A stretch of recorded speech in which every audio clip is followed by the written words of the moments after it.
whoever builds AGI first gets a lot of power. Do you trust yourself with that much power?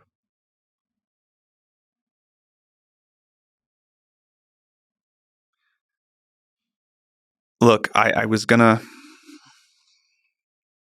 just be very honest with this answer. I was going to say, and I still believe this, that it is important that I, nor any other one person, have total control over OpenAI or over AGI. And I think you want a robust governance system. I can point out a whole bunch of things about all of our board drama from last year, about how I didn't fight it initially and was just like, yeah, that's, the will of the board, even though I think it's a really bad decision.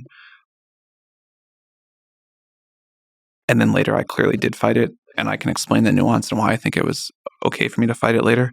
But as many people have observed, although the board had the legal ability to fire me, in practice it didn't quite work. And that is its own kind of governance failure. Now, again, I feel like I can completely defend the specifics here, and I think most people would agree with that, but it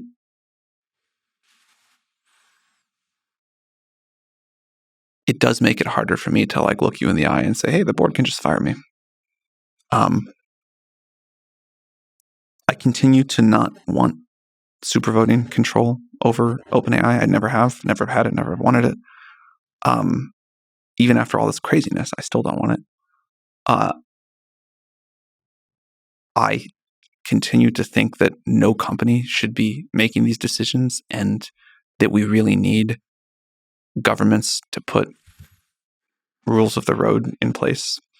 And I realize that means people like Mark Andreessen or whatever will claim I'm going for regulatory capture, and I'm just willing to be misunderstood there. It's not true, and I think in the fullness of time, it'll get proven out why this is important.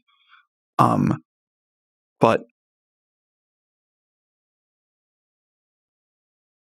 I think I have made plenty of bad decisions for OpenAI along the way, and a lot of good ones, and I am proud of the track record overall. But I don't think any one person should, and I don't think any one person will. I think it's just too big of a thing now, and it's happening throughout society in a good and healthy way. But I don't think any one person should be in control of an AGI. That would be, or this whole movement towards AGI. And I don't think that's what's happening. Thank you for saying that. That was really powerful, and that was really insightful, that this idea that the board can fire you is legally true. But you can, and human beings can manipulate the masses into overriding the board and so on. But I think there's also a much more positive version of that, where the people still have power. So the board can't be too powerful either. There's a balance of power in all of this. Balance of power is a good thing for sure.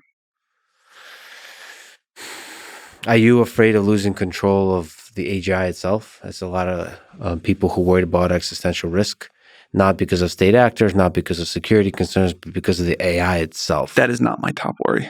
As I currently see things, there have been times I worried about that more. There may be times, again, in the future where that's my top worry. It's not my top worry right now. What's your intuition about it not being your worry? Because there's a lot of other stuff to worry about, essentially.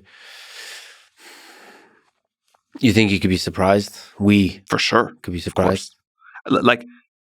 Saying it's not my top worry doesn't mean I don't think we need to, I think we need to work on it super hard. We have great people here who do work on that. I think there's a lot of other things we also have to get right. To you, it's not super easy to escape the box at this time.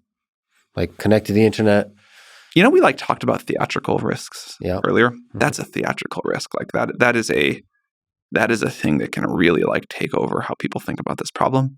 And there's a big group of very smart, I think very well-meaning AI safety researchers that got super hung up on this one problem. I'd argue without much progress, but super hung up on this one problem. I'm actually happy that they do that, because I think we do need to think about this more. But I think it pushed out of the space of discourse a lot of the other very significant AI related risks.